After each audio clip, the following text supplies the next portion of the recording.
Okay, so we're recording now, and let me show you our agenda for today. There we go. This is from one of the this picture is from one of the articles we read, and we're going to take a look at that article again. So the poll and chat storm, we did that already, and I thought I could reframe what we're doing multiple times to try and provide some rationale as to why we're doing it. I as a learner myself, I love to learn. If I don't know why I'm doing something, it's really hard for me to do it. So that's why I'm trying to provide different ways of looking at some of these tasks that we're doing. So we've done the spectrum. You can see it says 3 main steps to evaluating an argument. It's just a new way of representing some similar information we've talked about. And the first thing is to place it on the spectrum of points of view. And you did an assignment like that. You're going to have another one coming up like that. And we're going to talk about it today in class. The second one is to evaluate the source. You've had an assignment like that. We're going to do more, and we're going to talk about it in class. And the third one is to evaluate the argument. And that one we're going to do a little bit later in the class.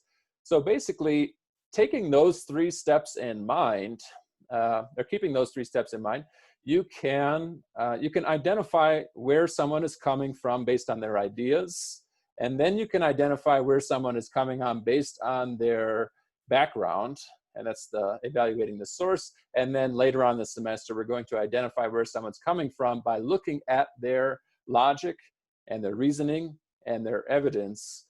And based on those 3 things, you can help to wade through the fake news, wade through the people who are not good sources, wade through the people who are not using logic and reasoning and evidence to make their arguments, and find the arguments that actually can stand up against all of that pressure that we're putting. That's basically what we're doing. We're putting pressure on authors to demonstrate to us that we should listen to them.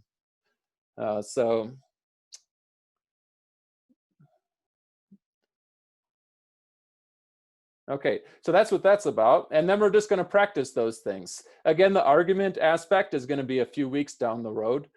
So we're just going to do source and spectrum today. And then we're going to connect that to the personalized learning project. If you want to, what I would recommend is that you open up the source evaluation guide now. Looks like this. It can be found in Unit 3. I think it's module 1 or 2. I can't recall off the top of my head. And you should hopefully have it downloaded to your computer already. And you should have it in a format that you can type into it. If you can't type into it, that's going to be a problem. So it's possible to download the PDF and transfer it over to another format, or the easiest thing would be to use Word Docs, Microsoft Word, or Pages. Yeah, both of those will allow you to immediately type, or open source, that's another one that would allow you to immediately type into it.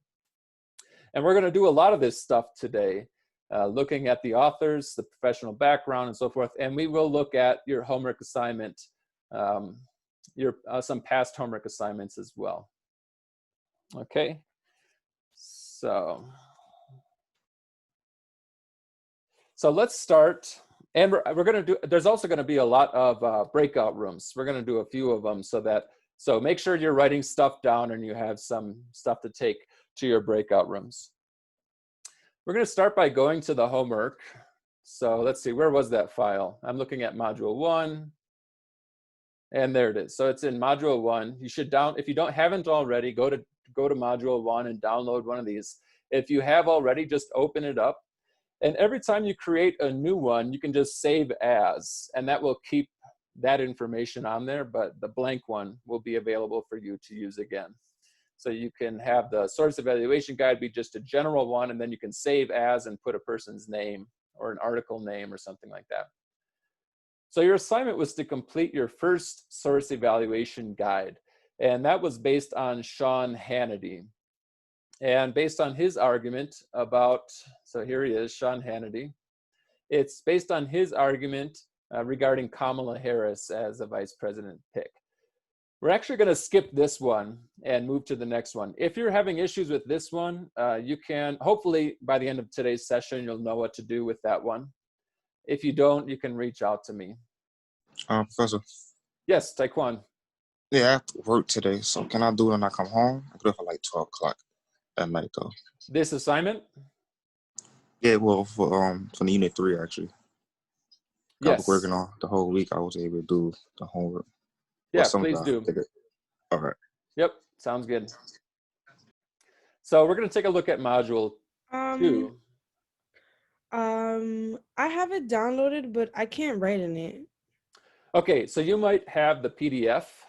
Yeah, I do. Do you have Microsoft Word or Pages? I have Pages. Okay, so just download the Pages version. I have Pages. It's on Pages. Okay, so you should be able to type write it on the what's it called? Where it says step 1 on name of the authors. I can't write on that. I can write around it, but not inside. But not in the box. Mm-hmm. Did you open it with Pages? Yeah. You did. Did you open did you click on this link that says Pages right there? Mm-hmm. This one right here? Yeah. Okay. It should work. I mean, it should work in that case. So maybe try double clicking, because sometimes I'll try to re-download it. Notice that when I click one time, it highlights the box. I'm in Pages right now, actually. If I click once, it highlights the box. So if you want to type in it, you have to click twice, and now the cursor appears. So that might be it as well. If you can't figure it out, you might just have to write down on a piece of paper, and then after class, I can help you figure out how to use the form. Yeah, I just tried to redo it again, and it didn't let me. It doesn't. Okay, sounds good. All right, so let's take a look at our next source. Again, if you're having trouble with Sean Hannity, let me know. I can help you with that, but I think you'll be able to get it after today. Oh, I'm sorry. No, I wanted to go do, I wanted to go back. So this is actually not your homework assignment, but this is connecting to the spectrum assignment. And Tenzin mentioned something about that, wanting to know more about this spectrum idea. And for the personalized learning project, remember that you have to choose 5 articles that represent a variety of points of view. In other words, they can't all be in the strongly support column or strongly opposed column. You should have some in at least 3 different columns.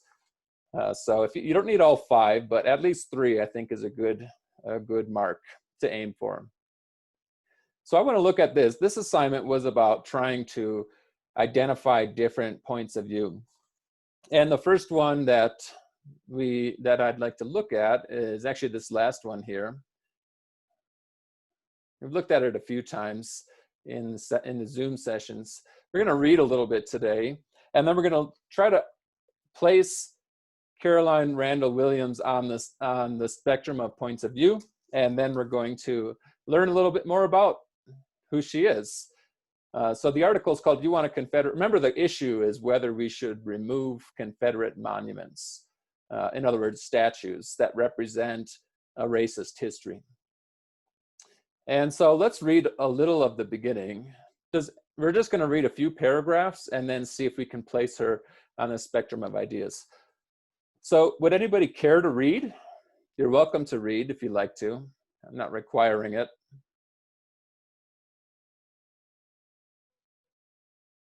Okay, and the first paragraph is pretty jarring. So I'll read the first couple of paragraphs. And let me put this link in here in case anyone does not have it.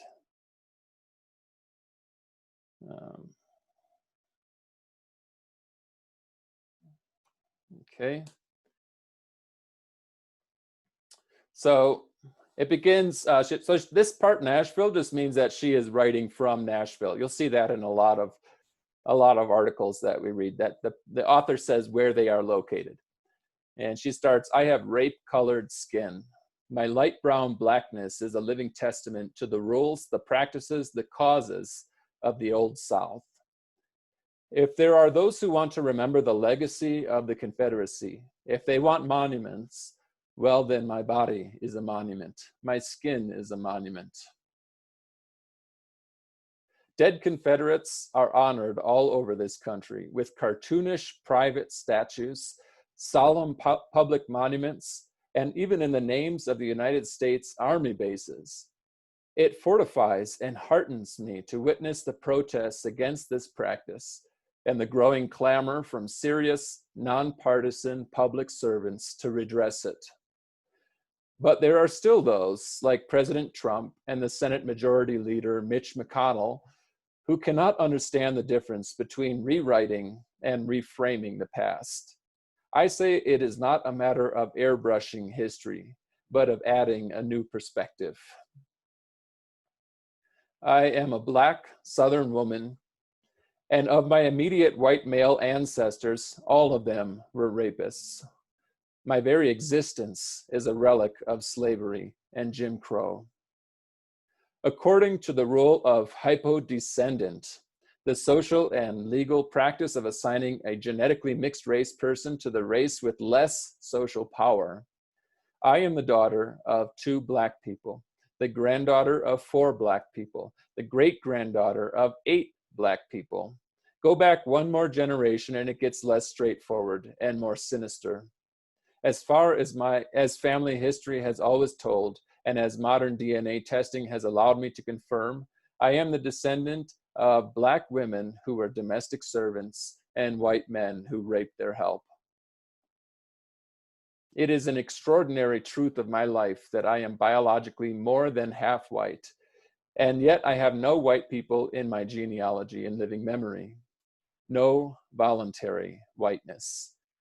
I am more than half white, and none of it was consensual. White Southern men, my ancestors, took what they wanted from women they did not love, over whom they had extraordinary power, and then failed to claim their children. What is a monument but a standing memory, an artifact to make tangible the truth of the past? My body and blood are a tangible truth of the South and its past. The Black people I come from were owned by the white people I come from. The white people I come from fought and died for their lost cause. And I ask you now, who dares to tell me to celebrate them? Who dares to ask me to accept their mounted pedestals? So I'm going to stop there because I do want to read a number of different points of view today. But let me ask, first of all, we're going to do this one together.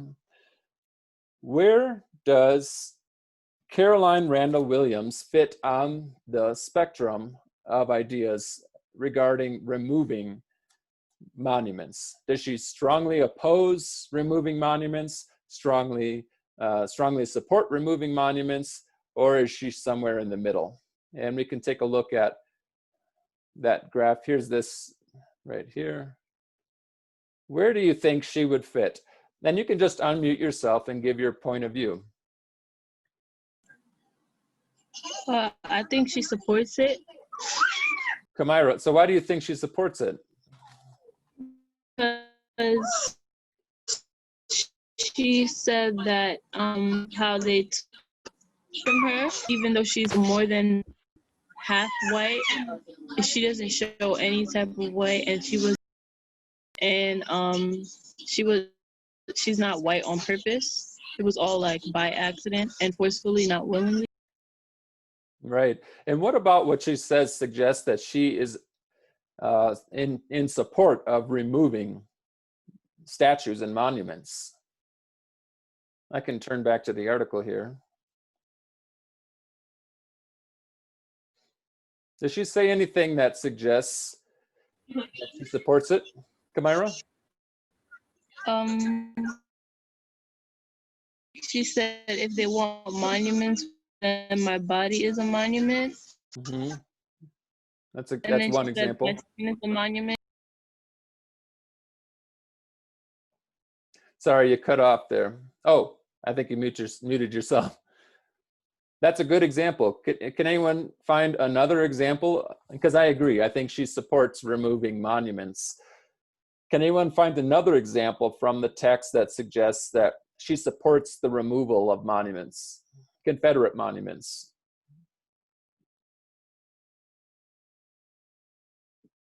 And I'll scroll down a little bit.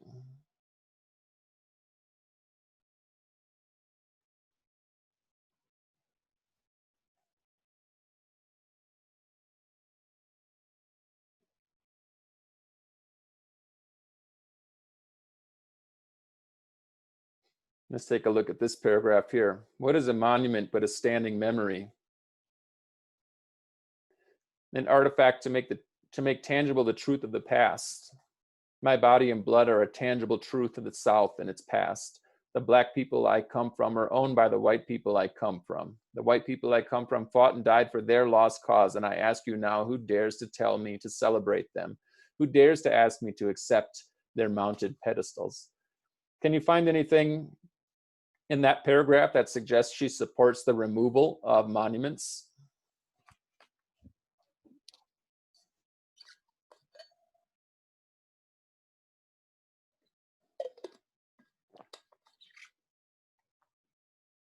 Hello. Yes. Is this Ume? Yes. Hey.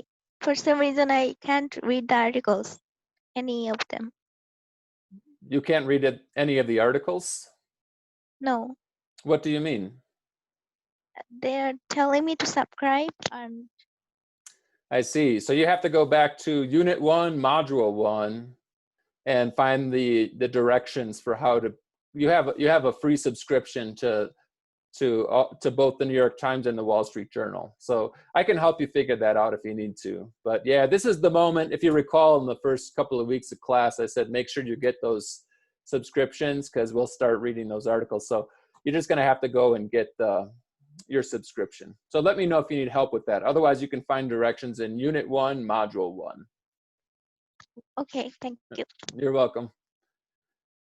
Was anyone able to find a sentence from this paragraph in particular that you think suggests that Caroline Randall Williams supports or strongly supports the removal of Confederate monuments?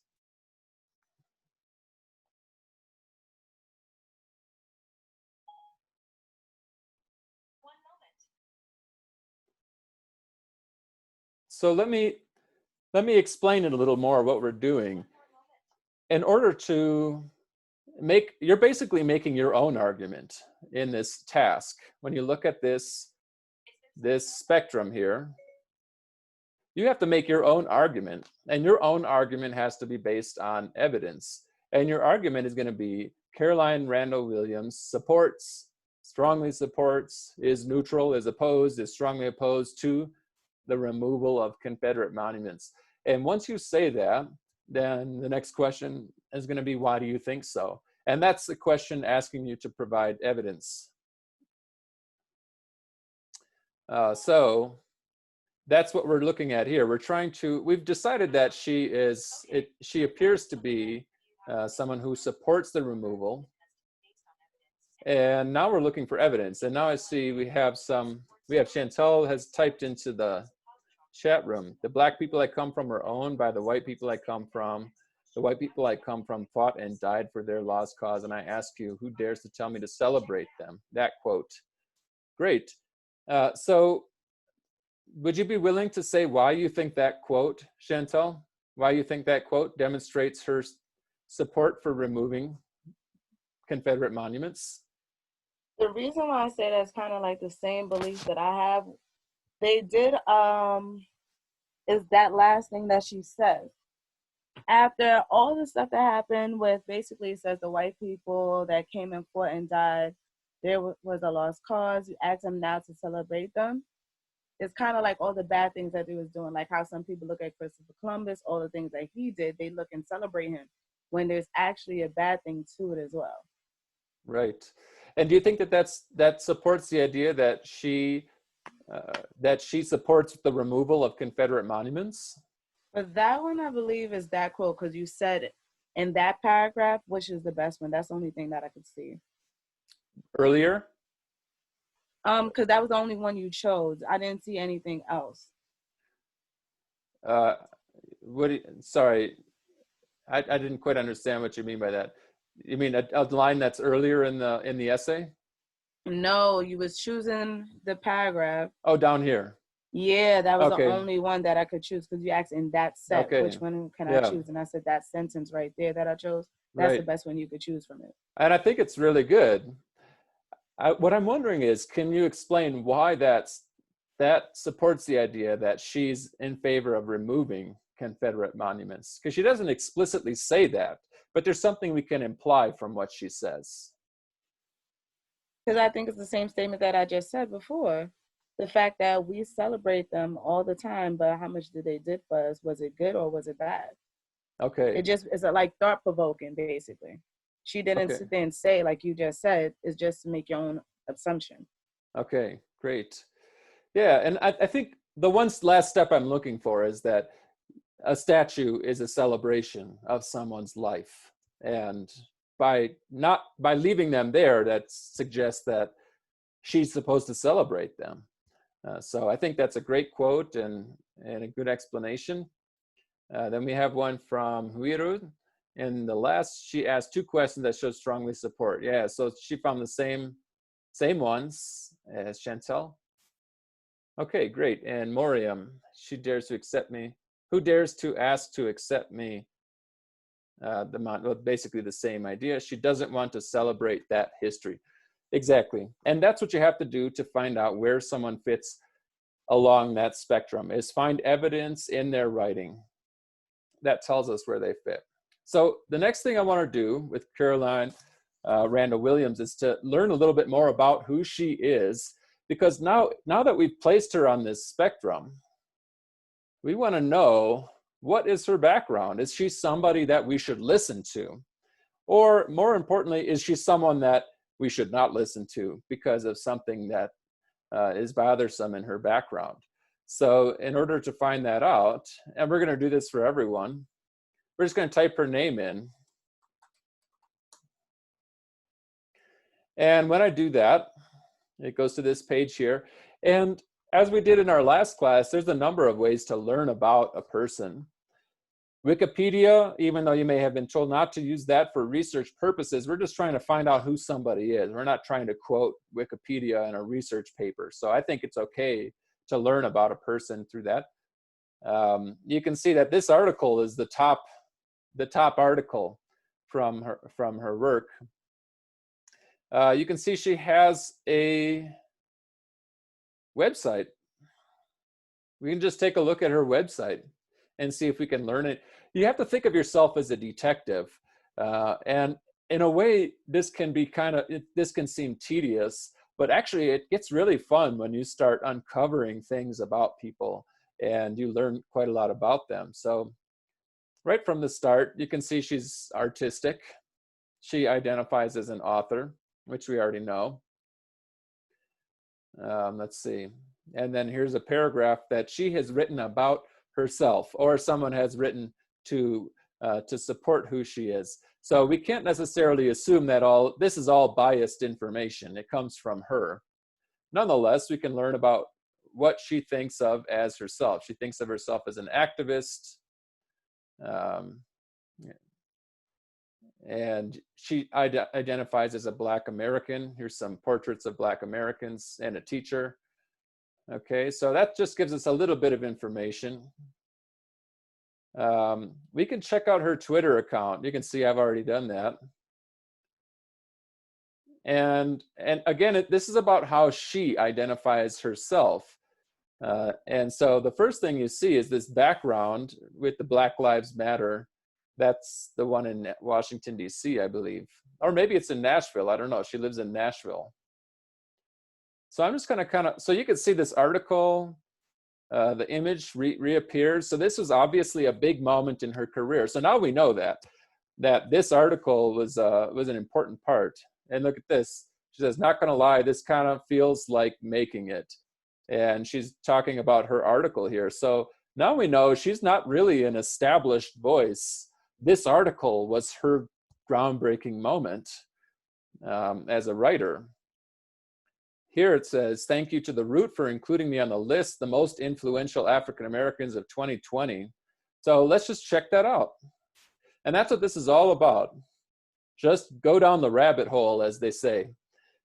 Here's a publication called The Root, and they have produced a list of the most influential African Americans in 2020, and she made that list. So you could look into what that means, who else is on the list, what have they done, and learn about it in that way. And then let's go to the Wikipedia page. Here we go. Now this one is going to be slightly more objective. And by that I mean, this is not likely written by her. So somebody else has learned about her and written this. And what we know, what that person has written is that she is an American author. She is a poet.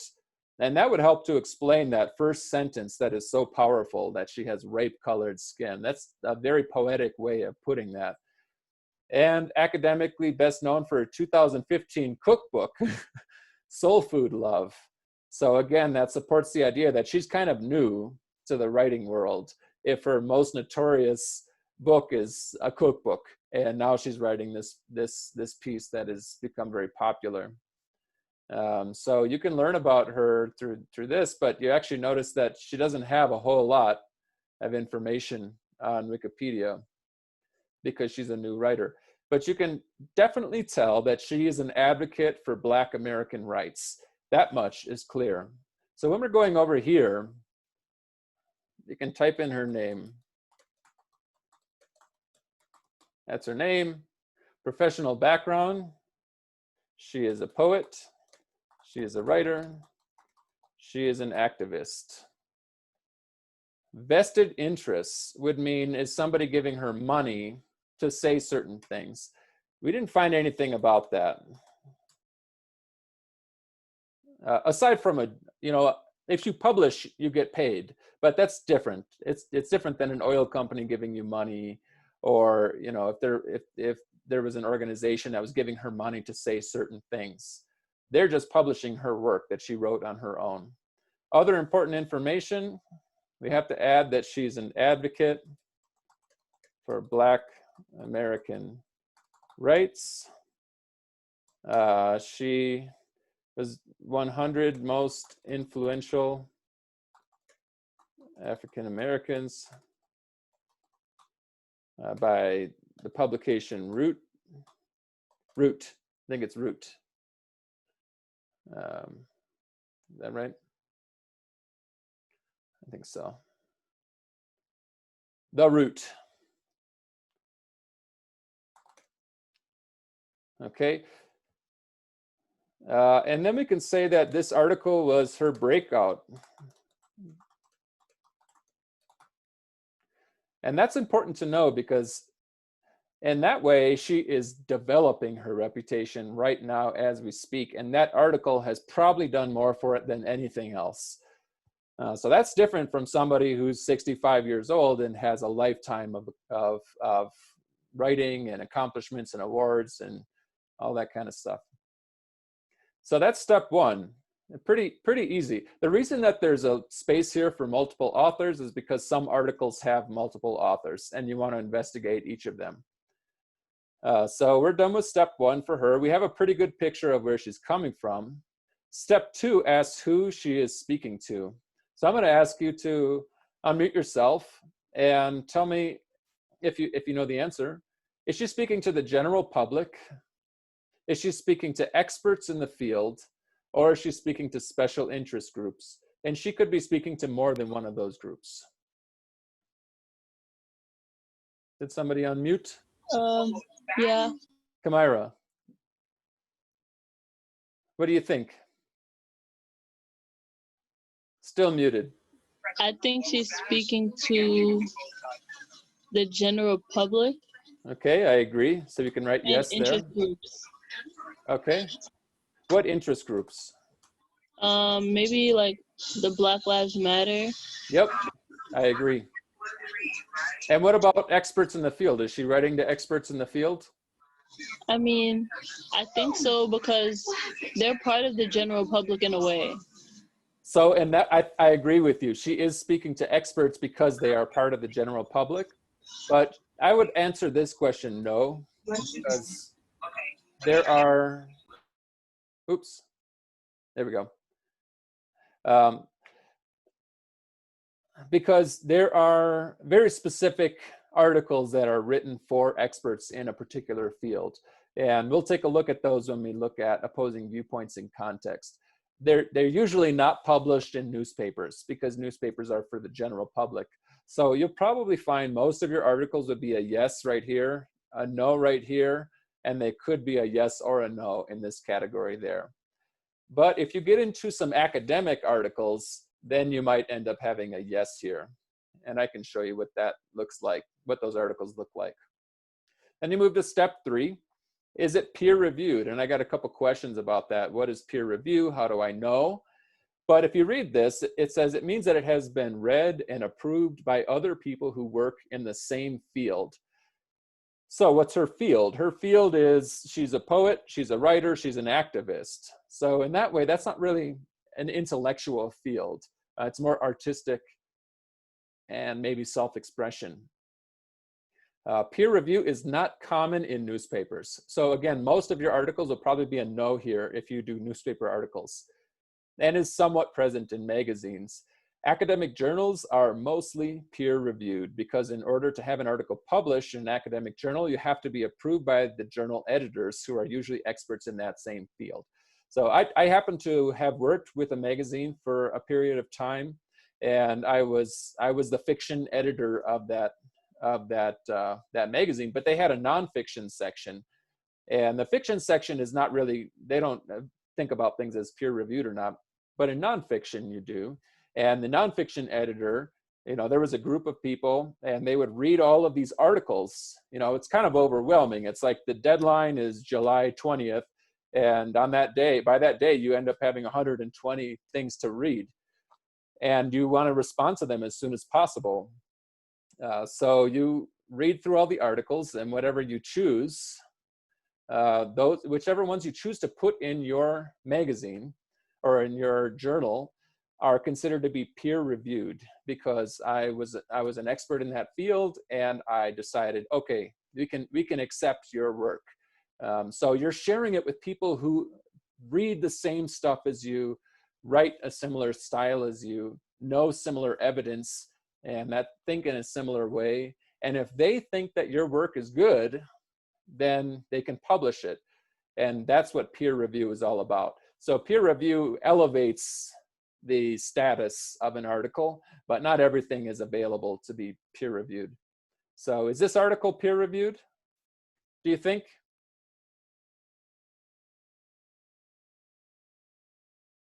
You can unmute yourself, and it's a yes or no question.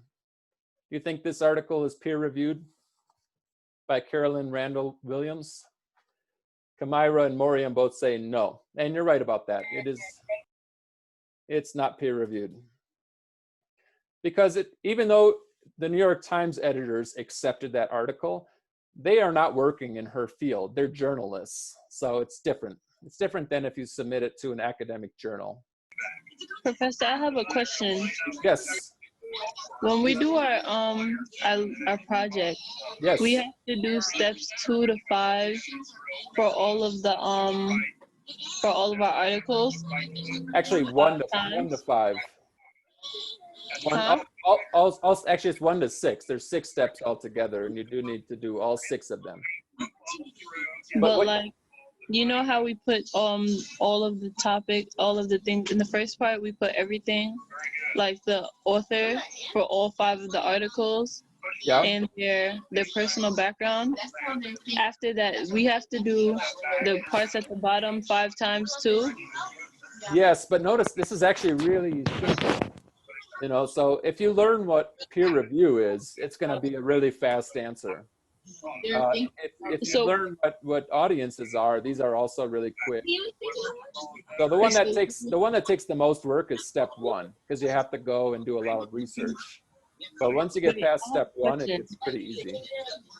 So that's why we're practicing it today. I have a question for step 1. Okay, sure. In step 1, when they talk about the personal background, would that be just their bio? because for some of my authors, I couldn't find anything about them. I was finding different people who weren't them. Okay, yeah, and it can be more difficult. So at the end of the session today, we'll look at how to apply it to your personalized learning project, because I intentionally started us off with authors who are going to be easier to find online. So what do you do when the author is not easy to find online? So we're actually going to look at that later on in today's session. So let's finish up with Caroline Randall Williams so that you can have an opportunity to do this with your breakout group. But let me reiterate what I said earlier, that if this seems overwhelming to you, just keep in mind that step one, it does involve a fair amount of research where you're going through and you're a detective trying to uncover truths about this person. But step two is really rather easy once you figure out what it means to be speaking to the general public, to the experts, or to special interest groups. Just yes, no, yes, that should be pretty fast. This is also pretty easy once you learn what peer review is. Again, most newspapers are not peer reviewed, so if it comes from a newspaper, most likely the answer is no. In fact, most likely the answer will be no for almost everything that you read. As for this section, this is easy. You just have to, what year was it written, and do you think it was good timing? So we have to go to the article.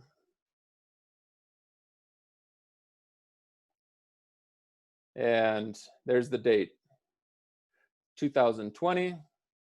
So you type that in there.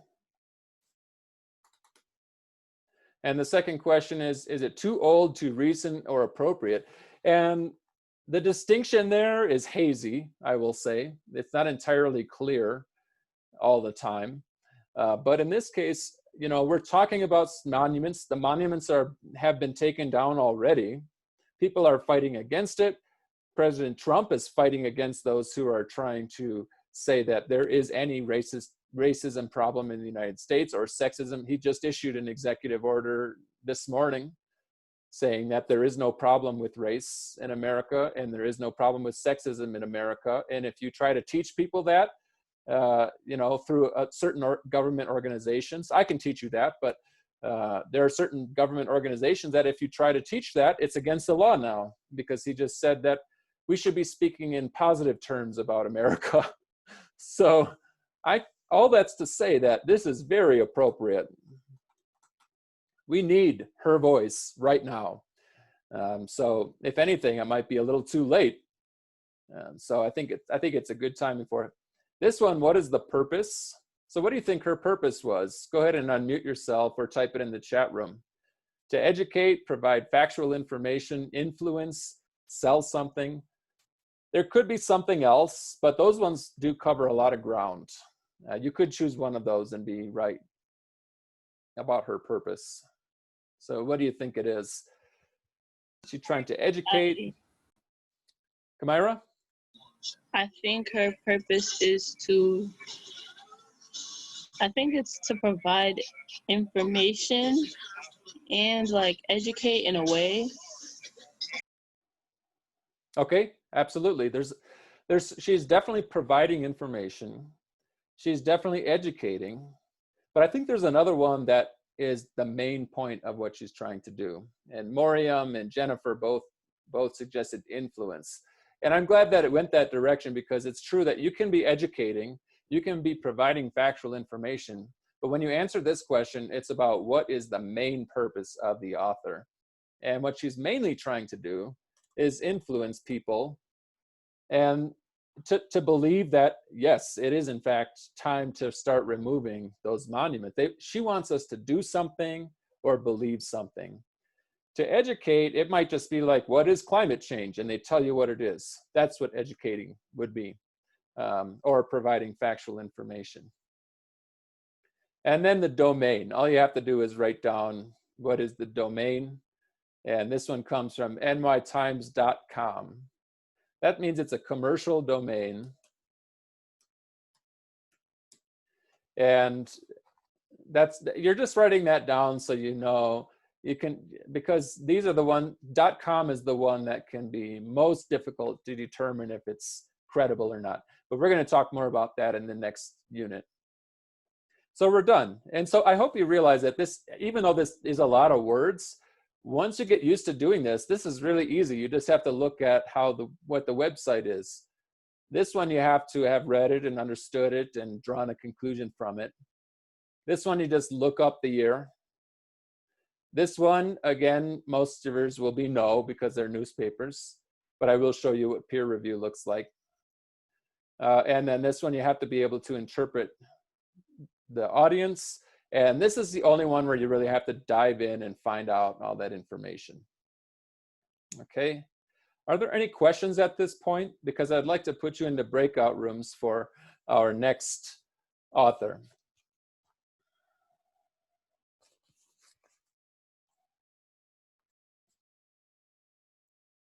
Okay, so let's do our next author. I'll show you the article and the excerpt. It comes from Module 4 again, or I'm sorry, Module 3 again.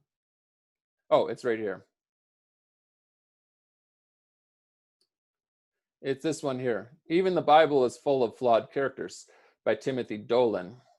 We're going to read a little bit of it, and then I'll put you into breakout rooms, and you'll have two tasks.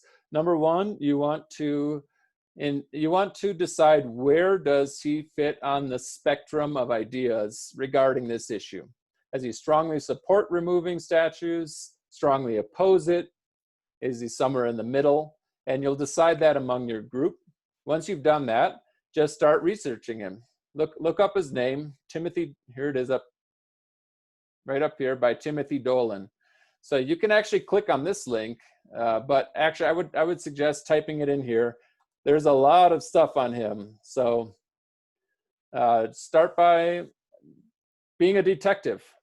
Wikipedia is a good way to go, but if he has a Twitter account, you can look into what he writes on his Twitter account. If anybody has written anything about him that you find, you can read what they wrote about him. You're just trying to find as much information about Timothy Dolan as you can. So those are the two steps: where on the spectrum, and then work your way through this information here. So let's read this. Let's read this first couple of paragraphs here. Anybody care to read?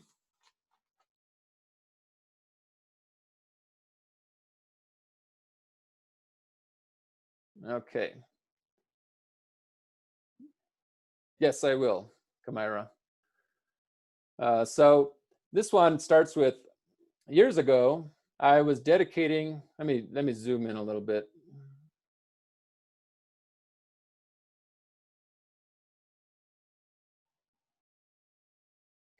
Years ago, I was dedicating a new parish to St. Peter. A woman wrote to protest. Why would you name a church after such a coward, a sinner who denied even knowing the Lord when Jesus needed him most, at the hour of his arrest and crucifixion? Knowing her and what parish she was from, I wrote back, but you're a proud parishioner at St. Mary Magdalene Church. She was sure not a paragon of virtue for a chunk of her life, yet by God's grace, she became a radiant, inspirational saint. If we can't name churches after sinners, the only titles we'd have left would be Jesus and his mother. Isn't the same true of America's historical personalities? All of them had flaws, yet all of them still contributed a lot of good to our nation's progress. Defacing, tearing down, and hiding statues and portraits is today's version of Puritan book burning. Our children need to know their country's past, its normative figures, and their virtues and vices. That's how we learn and pass on our story. Is there any more effective way to comprehend America's history of racism than reading Huckleberry Finn or one of Flannery O'Connor's short stories, works of literature now ominously on the chopping block? So I'm going to stop there. I think you've got enough information, and if you don't, I will put this this link into the chat room.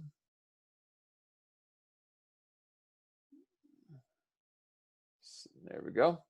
So if you need to access that, and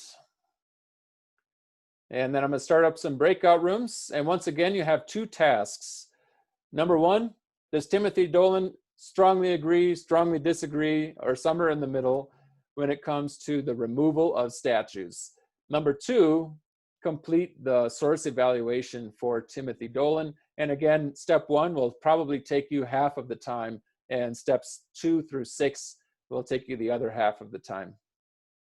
Any questions on what to do? Okay. I have one question. Yes, Kamira. Do we have to add a quote? To your homework? Yeah. Yes. Because I put one, but I wasn't sure if I had to actually put it. I just put it in case. Okay. Well, actually, it depends on which. There's a lot of background noise. There we go. Thank you. It depends on which assignment you're referring to. So just follow the directions. For the one having to do with what we're talking about now, you just had to put them on that spectrum. But there are other ones where you have to read different points of view and then use a quote to express how you interpreted that. So it's stated in the directions, and if you ever have a specific assignment you're not sure about, just let me know. Okay, so I'm going to open up the breakout rooms. I'm going to try it without a leader again, so please just, if it's quiet, just say, you know, what do you guys think? Or what do you folks think? Where does he stand on the spectrum? Does he strongly oppose, strongly agree? And just try to get everybody going. I'm going to pop into the breakout rooms, and again, pretend I'm not there. I'll just mute myself. If you do have a question, you can ask if you're not so sure, but I'd prefer if you try to figure it out with your group. So the breakout rooms are available. You can go ahead and join it, and again, I'll just pop in to see how things are going.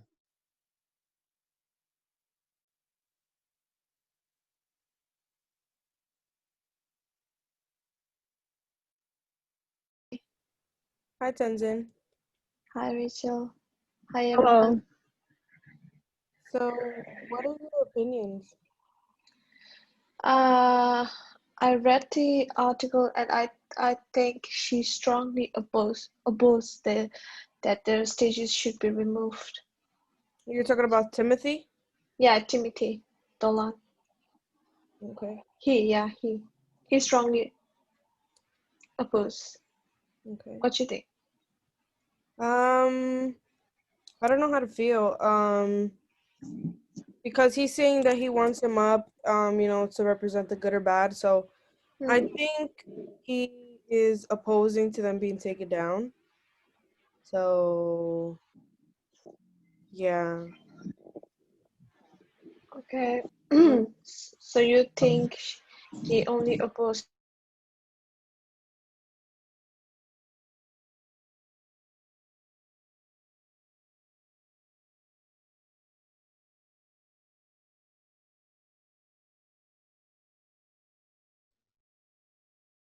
You guys need help?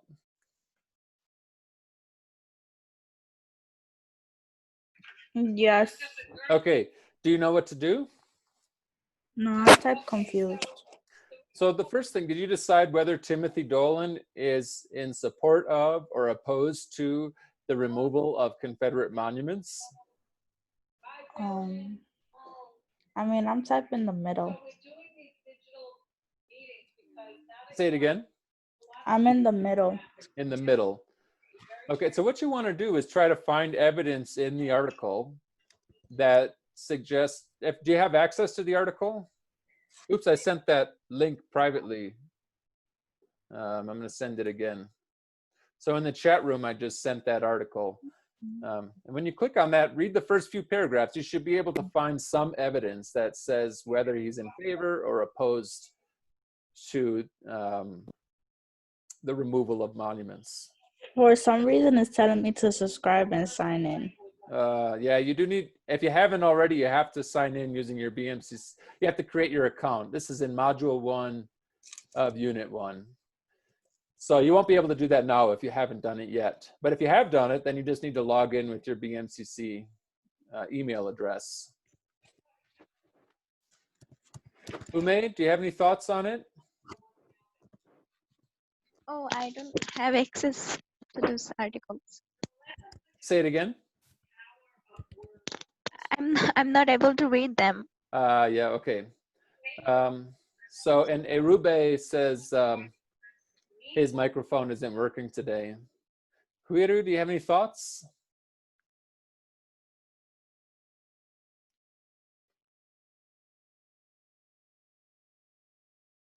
Okay, so why don't, okay, so the four of you could instead just look up his background. You don't need a Wall Street Journal account to do that. So his name is Timothy Dolan. So just go and research, use Wikipedia, and write and try to complete that source evaluation guide. We've only got a few more minutes, but see what you can get out of that source evaluation guide regarding Timothy Dolan. Does everyone know how to do that? Or does anyone not know how to do that?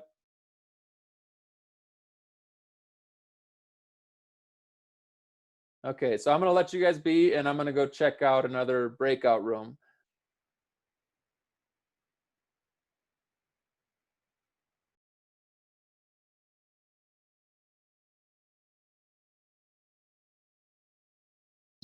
It always looks good if I'm paying attention, or really sometimes not. I'll be chilling on my phone on speaker. Okay, well, the articles are Timothy Donalds and who else? The writing about 5 students, and the other one is William.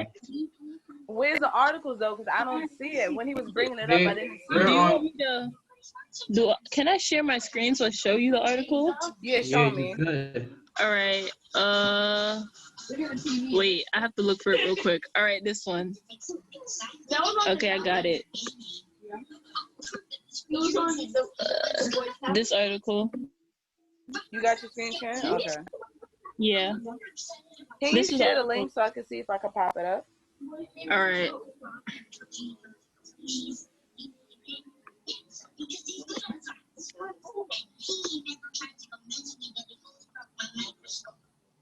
All right, let me use this.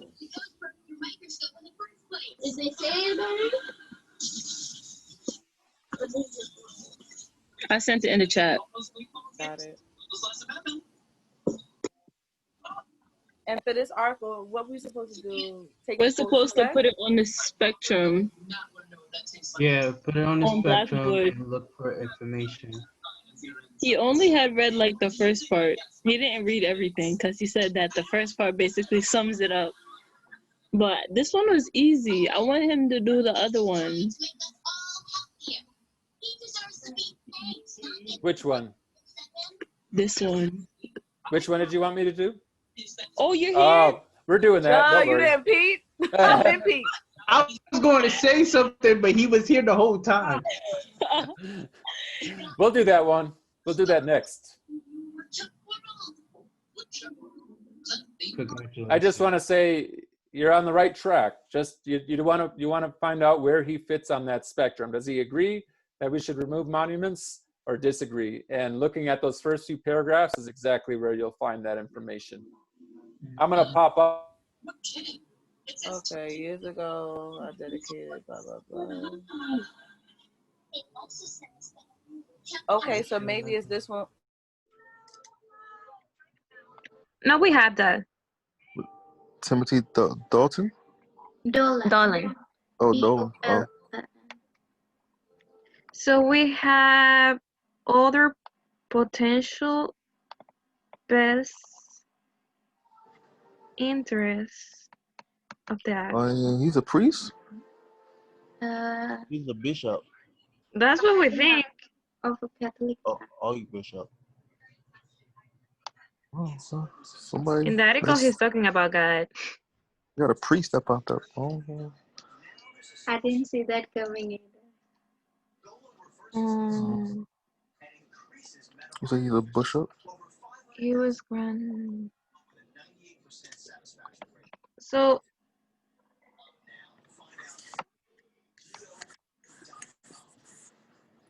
other potential best interests of the article. I cannot find. It's all about churches and Catholicism. And, Can I give you a hint about that one? yeah. It's a tricky Oh. question because we haven't really talked that much about vested interests, but notice that he is writing on the issue of Confederate monuments, but you notice that he is a bishop. Yeah.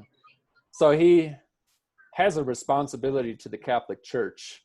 So you could put that as a vested interest, that he has to say things that are in line with the Catholic Church. Otherwise, he could suffer consequences from the church. I So see that that's- he's a priest, right? Yep. Oh, okay. So the idea of a vested interest is, where's the money coming from? And does it change his view? If money changes the way you think about something, that's a vested interest. So I don't know that we can necessarily say that it definitely is a vested interest, but you could put a question mark there. Say Catholic Church. Moriam, did you have a question? Capital Church? Oh, Jennifer. You can definitely put Catholic Church. Yeah, that's what he's a member of. He works for. He gets his money from the church. But not everybody, right? Well, just Timothy Dolan, because he's a bishop. But his paycheck comes from the church, which means, can he speak freely? Okay, Um, so I think I think it's just a question. We can't be sure about that. But you always want to track the money. Where's the money coming from? Being a bishop. All right, I'm So- popping out. so other important information regarding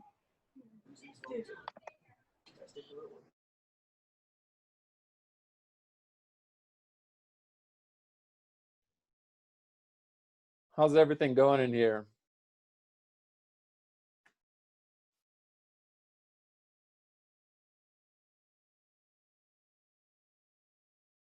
I'm reading the article. Reading the article, okay. Have you figured out whether Timothy Dolan, you can tell in the first few paragraphs where he is. Can you tell where he is on that spectrum?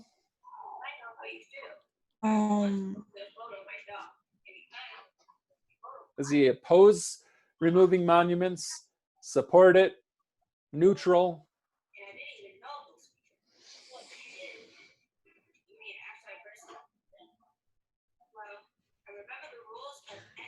And if you're totally stuck on that, again, you can just research Timothy Dolan and find out where, and fill out that source evaluation for him. But we'll wrap up, and it'll wrap up pretty soon. Okay. Oh, yes, Arube has said that he thinks he opposes it, and you're right, Arube. He does oppose it. And especially the line where he says, if we only celebrated people who are not sinners, we'd have almost no one left. So he's saying just because someone sins doesn't mean we should not honor them. So that can help with your spectrum idea. Now you need to make sure you know who Timothy Dolan is and fill out that source evaluation for him. All right. I'm going to pop out.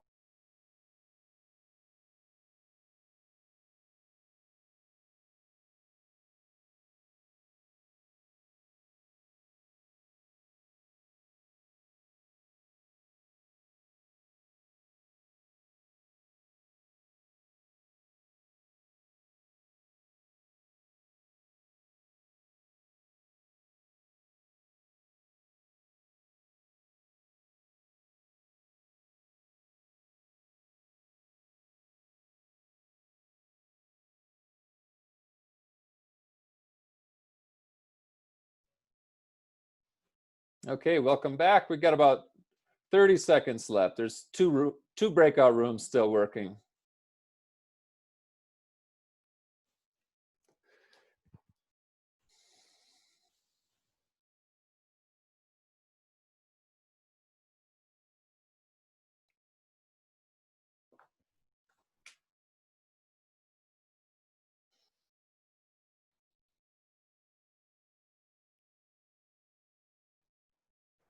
Okay. Everybody's back. And different groups are at different stages. Some are cruising, some are trying to figure stuff out. So let me just ask in general, where do you think, let's do a chat storm and you can type your response. So in the chat room, do you think Timothy Dolan supports or rejects the removal of Confederate monuments? I guess maybe I should say supports or opposes. That's the language we've been using. And just type your response in there. Supports or opposes.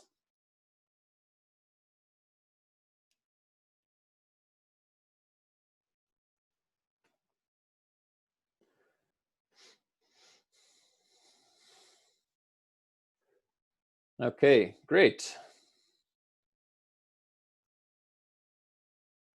So everybody writing opposes, everybody's right about that. Now I'm gonna ask another question because it's not just either or. Does he oppose it or does he strongly oppose it? So where on that end of the spectrum is he? Is he just opposing or is he strongly opposing it?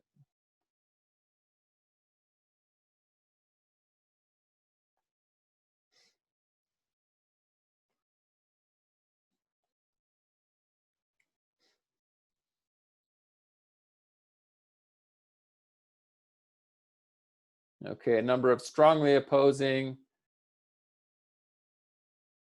Great. Okay. Excellent. Tenzin, can I ask you why you think he strongly opposes the removal of statues? I think because he mentioned he written a very long paragraph, and that's what I believe, that he strongly opposed, because if he simply opposed, he would have write 1 or 2 paragraphs, but not a long. So for me, that he had written a lot about that he wants to show his future generation that the statues are how the histories are. So I think he strongly opposed. That's my view. Okay, and I think he definitely cares. You can tell that he cares a lot by the length of what he wrote and that he published something. But what I really want to know when I ask the question, why do you think he strongly opposes it, is what does he say specifically that suggests he strongly opposes it? So let me share my screen just so we're all looking at it.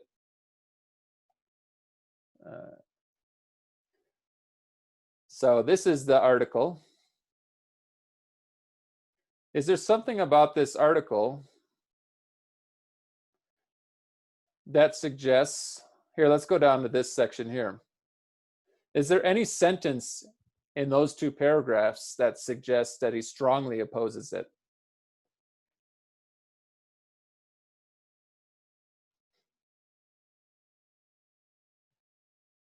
The first or second paragraph? Which sentence? I think the defacing and tearing down and hiding statues and is today's version of Puritan justice. Our children need to know their country's past. Yeah. Great. I agree. Those are excellent. So you're now supporting your own argument that he strongly opposes the removal of statues by using evidence. And that sentence is the one I would pick also. Defacing, tearing down, and hiding statues and portraits is today's version of Puritan book burning. That's what makes me move from the opposing section. The first couple of paragraphs made me think, oh, he opposes it. But when he said this, Puritan book burning, what we know of Puritan book burning is that if Puritans, these are the very early European settlers to the United States, which was not the United States then.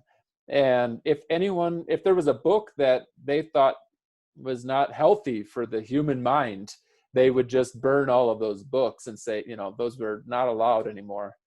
We now recognize that as a bad thing to do, and because you're basically erasing ideas so nobody can experience them. He thinks that taking down those monuments is also a form of erasing ideas. So I agree, Tenzin. That's a great example to show how he strongly opposes it. Anybody else want to share what they think, a sentence that they found or a reason that they think he's opposed or strongly opposed?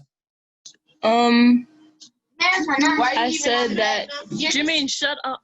Please, be quiet. All of them had flaws, yet them still contributed a lot of good to our nation's progress. Excellent. I think that's another great example. Recognizing that they had flaws, but they contributed a lot of good to the nation's progress. That at least tells us that he opposes the removal. It's not quite as strong as Puritan book burning, which really shifts him into the strongly opposing category.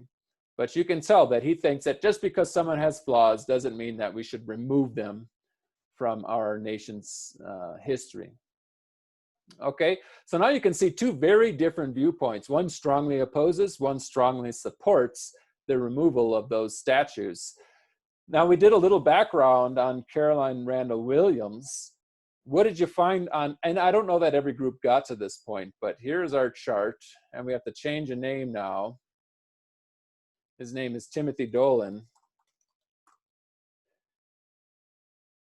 What is his background?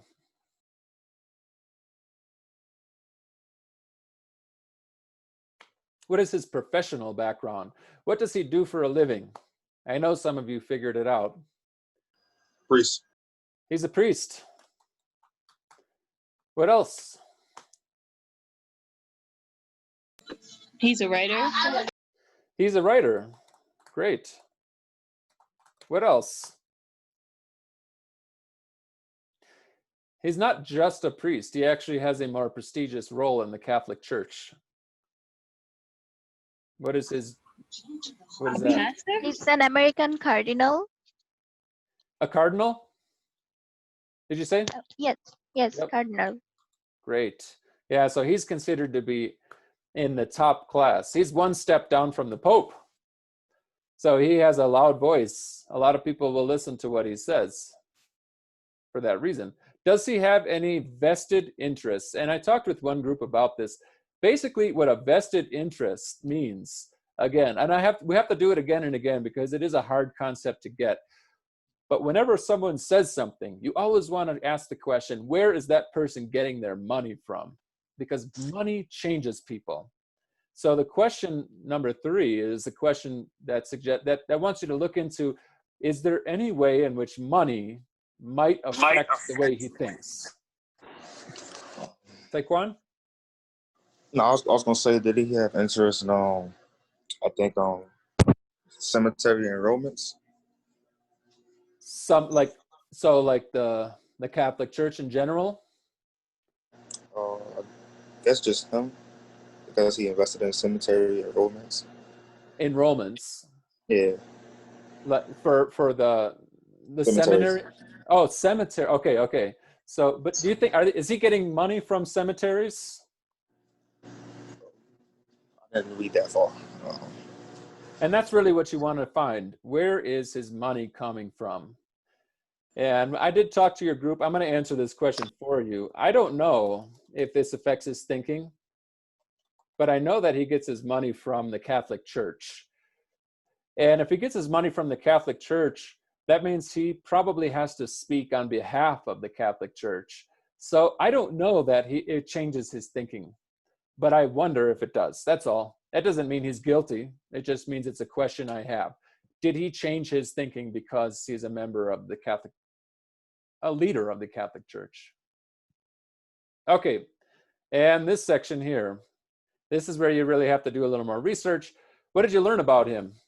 Did anybody learn anything about him interesting that might be important for us to know about his reputation in particular?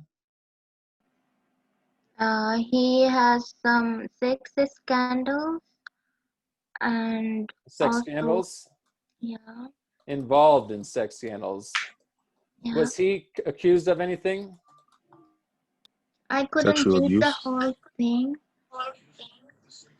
but he he also doesn't support LGBTQ or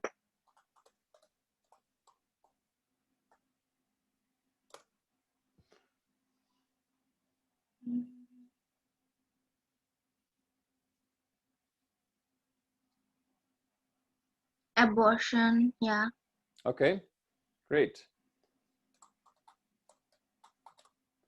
Okay, and you also wrote in here, uses strong language when he says if we just want to remember the saints and there will only be the monument to, okay, that's from before. He gave the opening prayer at the Trump convention. Excellent. That's an important detail because it shows he is a supporter.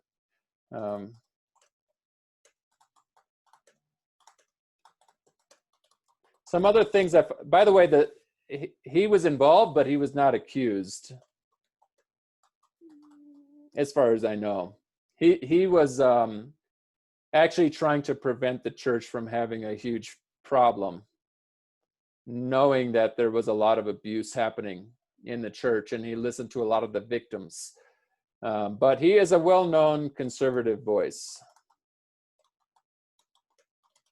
Now, if you compare him to the voice of Carolyn Randall Williams, she actually is if you look at her views, she's got a very liberal view. So we now have the two different, that makes sense. So now we have strongly opposed, he's a conservative person, strongly supports, she's a more liberal-minded person. He also happens to be white, which makes a difference in terms of this question because it's about race. We could put the same thing for Carolyn Randall Williams, that she is black, because their race may affect the way that they see the issue. So now we have a little bit of a sense. Let's see if we can fill the rest of this out. Who was he speaking to? Experts in the field, the general public, special interest groups? What do you think? Public. The general public? Yep. Is he speaking to experts in the field? No. No, if he were, he'd be writing to people who study race relations, not to the Wall Street Journal readership. So the answer is no. Is he speaking to special interest groups? Yeah. Which one? I don't think so. Yeah, it's hard to know exactly. Maybe like the church? I don't know. So let's say maybe. Sometimes it's hard to tell. And I think that that's a fair response. If you looked into it and you can't quite tell, you can just say that. Has this been peer reviewed? No. What'd you say, Miriam? No, because it's just an article, news article. Correct. It's not peer reviewed. Again, his peers are people in the church. So to be peer reviewed, he would write an article that gets published in a journal that represents the Catholic Church. Now that would be peer reviewed, but this is just written in the Wall Street Journal. In what year was it written? 2020. 2020. Do you think it's too old, too recent, or appropriate? I think it's appropriate I agree. time. What's his purpose? Yeah, he might be trying to influence people. I agree. And the domain? I didn't see that. Domain. It's easy. It's right here. .com. Yeah. So that's it. We're done with Timothy Dolan. And so now you've got these two things for these two authors. And we've got where they fit on the spectrum, but now we know who they are and what their background is and what they support. The last thing we would have to do is look at the specific arguments. And again, we're going to do that later in the semester. But this is such a crucial starting point to be able to place people and say, oh, this is a conservative thinker. You would expect them to say certain things that are conservative minded. Here's a liberal thinker. You would expect them to say something that is liberal minded. That makes a difference because this morning even there was news that Cindy McCain endorsed Joe Biden for president. And that might not seem like any big news at all, but if you look into who Cindy McCain is, she was the wife. He's now passed away, but she was the wife of John McCain, who was a senator. He was a soldier. He was a long-term. He was a well-known conservative in the Senate, and he ran for president against Barack Obama, and he lost, obviously. And so he's now died. He died, I think, 2 years ago, maybe 3 years ago, and she is choosing to endorse someone of a different political party. So knowing who she is makes all the difference in the world, because now we know she has essentially changed. She disagrees with Joe Biden's policies, but she finds Donald Trump to be so catastrophic for the Republican Party and the country that she is going to vote for a Democrat. So knowing who someone is can make a huge difference in how you can read what they're saying. So I promised 2 other things for today, and and unfortunately we only have 10 minutes left. But I do want to do one article from the 5, one response to the article that had 5 different viewpoints. That one was found right here. And we are actually going to skip the part. I had intended for us to do a few different breakout rooms with these different sources, but that took a little bit of time. So it's okay. Tomorrow we're going to do some more of this kind of stuff because it's really important and it is kind of difficult. So let's look at this very first one. So a lot of students were kind of confused about this. There is no author stated here. It's just a collection of student ideas. So if you scroll down, you'll see there's a title, and the author of this particular part is right here, Andrew Ngee. We're not going to do a source evaluation guide for these authors because they're not authors. I mean, they are in a way, but they're all students. So they don't work as professional writers, and they don't work as politicians or as priests or anything like that. They're still making their way to their careers. That makes their viewpoints no less important, just as your viewpoints are just as important as anybody else's. But it does mean that they don't really have a professional background or much of a reputation yet, and it's going to be really hard to find them online. There are probably hundreds of thousands of Andrew Ngee in the world with profiles online, and how are we going to know we have the right one? So we can skip that part for this, but let's just read about Andrew Ngee and see if we can find where he fits along this spectrum. And for that particular assignment, all you'd have to do is decide, is he strongly opposed, neutral, in favor of, or strongly in favor of removing Confederate monuments, and put his name in the appropriate place. So the title of his little piece is called What Statues Honor. And he says, even though historical figures have complex legacies, a few main points usually stand out. For instance, George Washington isn't remembered or revered because he owned slaves. Many people, including many of his contemporaries, have owned slaves. Washington is remembered because he commanded the Continental Army, won the Revolutionary War, and served honorably as America's first president. He has become a symbol of freedom and independence. That's why statues of him were built and why they should stay up. When Martin Luther King Jr. spoke at the Lincoln Memorial in 1963, he celebrated a great American whose Emancipation Proclamation came as a great beacon light of hope to millions of Negro slaves who had been seared in the flames of withering injustice. Although Abraham Lincoln accepted the white consensus of his time that whites were superior to blacks, King obviously wasn't endorsing that view. He recognized that the memorial commemorated Lincoln's principal legacy, not his commonplace views or the entirety of his thinking, but his exceptional work to free the slaves. We should remove statues only of those people whose principal legacies are deplorable. The statue of Frank Rizzo in Philadelphia is a good example.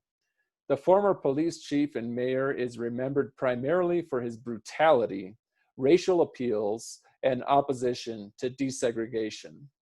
That's no legacy to honor in the public square. His statue, unlike those of Washington, Jefferson, and Lincoln, doesn't symbolize American ideals. It can go while others stay. So, where do you think he is on this spectrum here? Shoni? Strongly agree. I think he supports, but not strongly support, just I would support. say support. Support. So I got 3 different answers. I got Taekwon, you said, what did you say? Support. I strongly agree, but I'm gonna change my answer to support. Support. Yeah. Shoni says support. And Moriam, what did you say? Say only support, not strongly. Okay. Does anyone think any differently? Okay. No, it's great to speak to you too. I'm amazed that you're still here. Okay, and I think that's a fair way of interpreting it. Oh, there's a message in the chat. Support. Nice and great. Tenzin, support. Okay. But notice that if you just clump him together with Carolyn Randall Williams, he's not saying the same thing. He's actually saying some of those monuments, well, what Carolyn Randall Williams is saying is that they are asking her to celebrate people that remind her of our deplorable history and how she came into being. And so she strongly supports it. But notice that he's a little bit more, he makes a stronger distinction that some statues should stay and some statues should go. And if you don't make that distinction, you're not really reading his point of view accurately. So which statues does he think should go?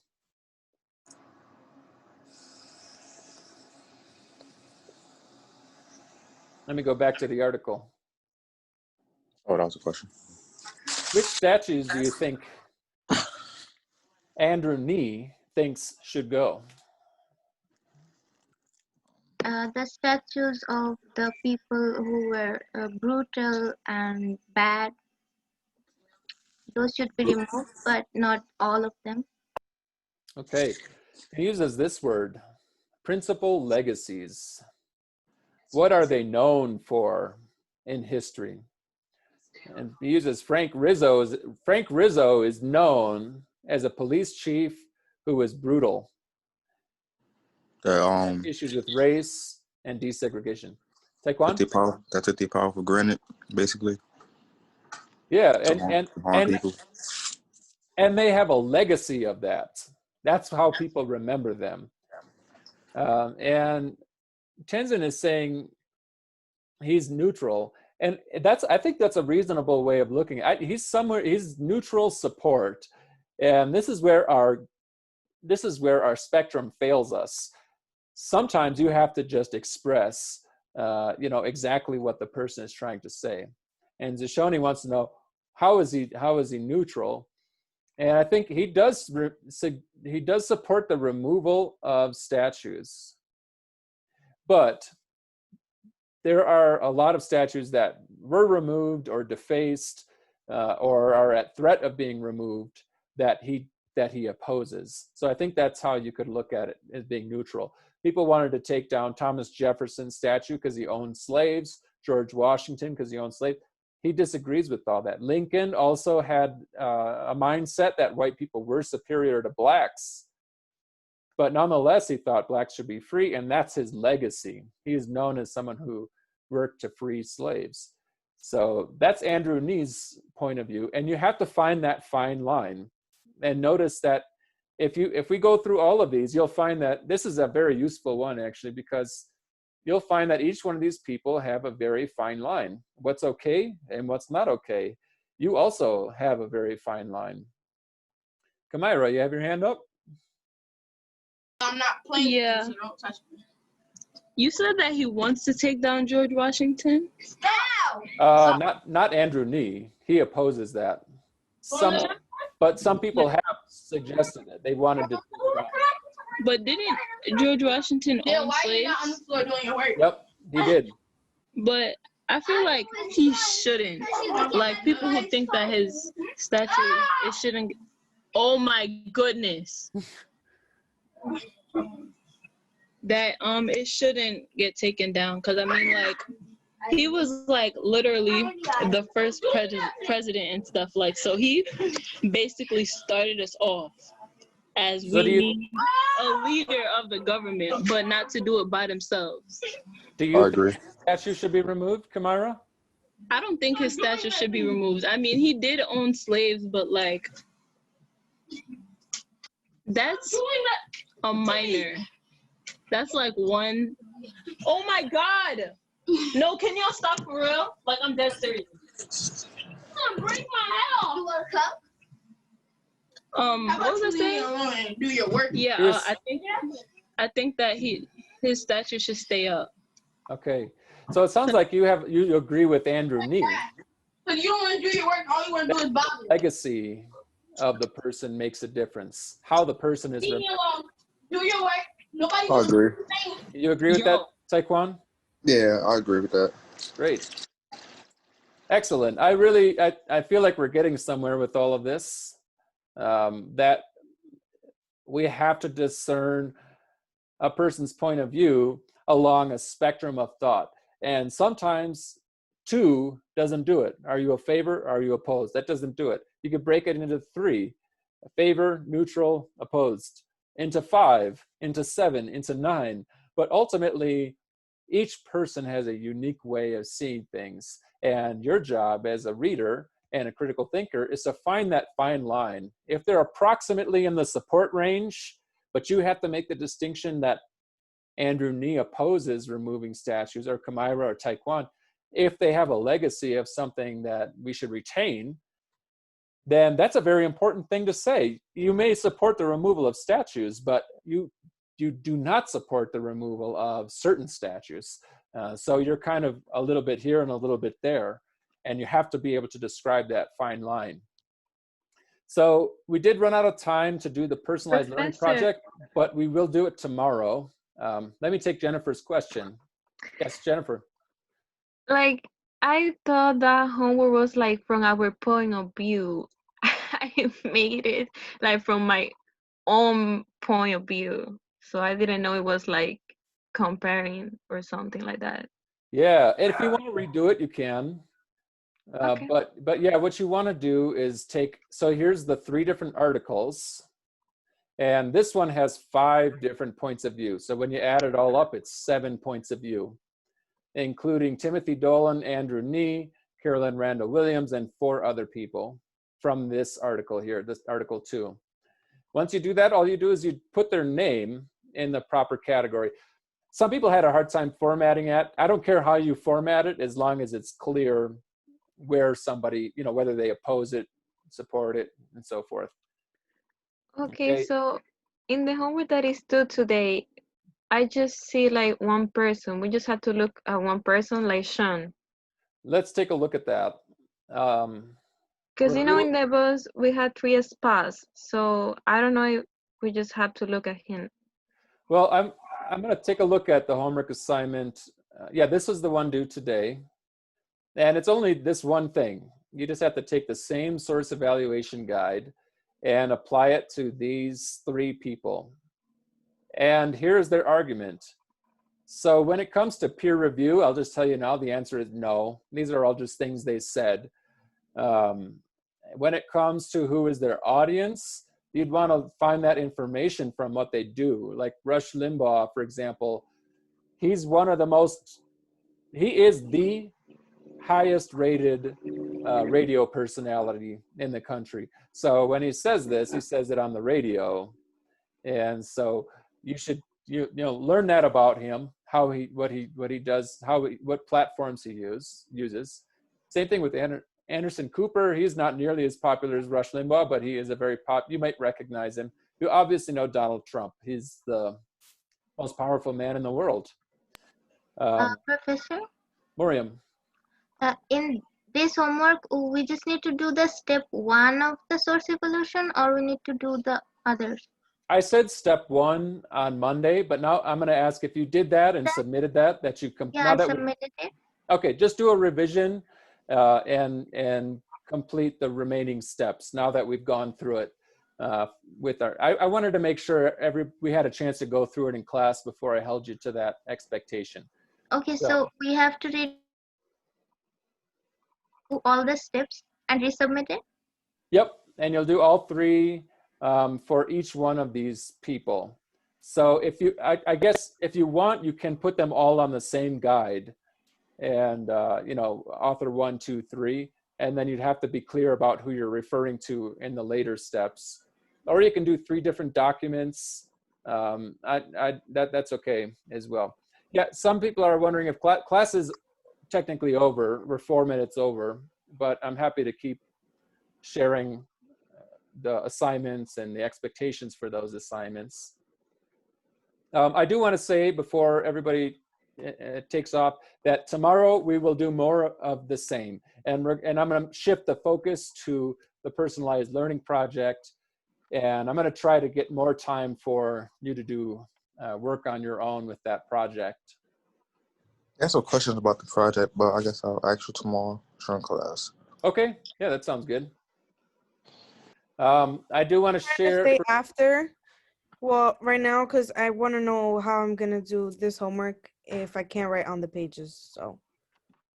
Okay, so you're gonna have to download a file format that works. Is there a time, Rachel, that we could meet?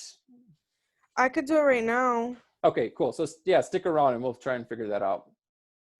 I want to say the last thing is that these 2 assignments, you can have them done by Monday.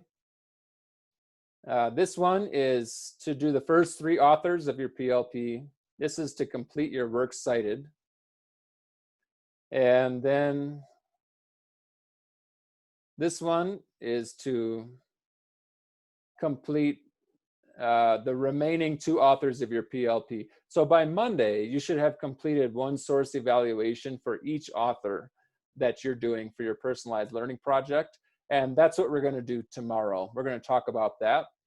And then you're going to have to just arrange them on a spectrum like this. And so that way you'll be able to see if they all strongly agree, you're going to need different articles. If they all strongly disagree, you need at least 3 categories.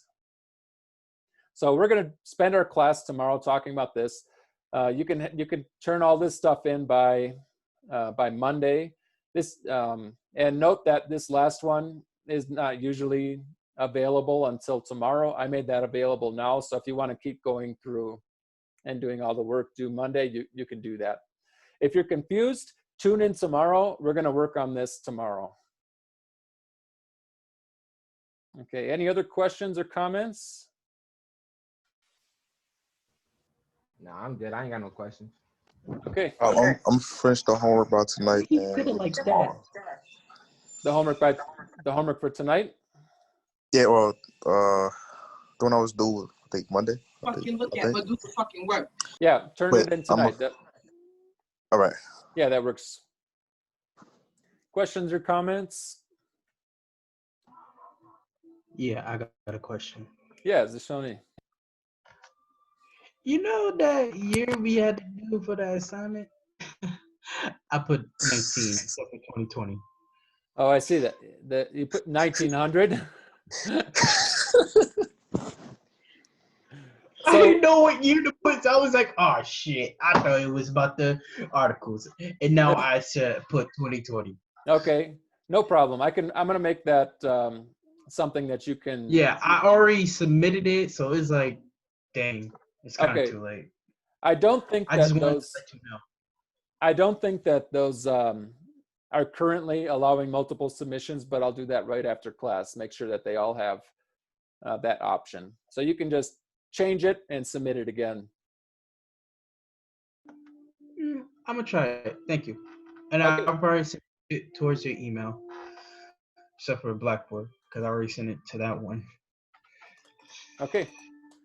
Sounds good. Kamira wants to know, when is module 4 due? That's due on Monday. Any other questions or comments? Rachel, I'm sticking around. We can have a moment. Okay, so Rachel, we're gonna do a screen share thing. Everybody else, I'll see you all tomorrow. Thanks for another great session. Enjoy your day. You too, man. Professor. You too. Thank you. Enjoy. You're very welcome. Rachel, Okay. you too. All right. Thank you. I will. Later. Take care. Rachel, make sure you have some hot chocolate before you talk. You too. All right? Okay. Okay. Yeah. I'll start the pot. Okay, Rachel, do you want to share? We have a few people still logged on, but I don't know if you just nice and now. Do you want to share your screen with me? Yeah. Hold on. Host disabled attendee screen sharing. What is that? Try it now. Oh, what is this? This the one? I guess. You should be able to do it now. If you Can just you try see it. it? What am I doing? I had to change the settings, so you can just go back and push that green button again, the share screen button. Hold on. Oh, let me turn the recording off. Okay. Bye to those of you watching the recording.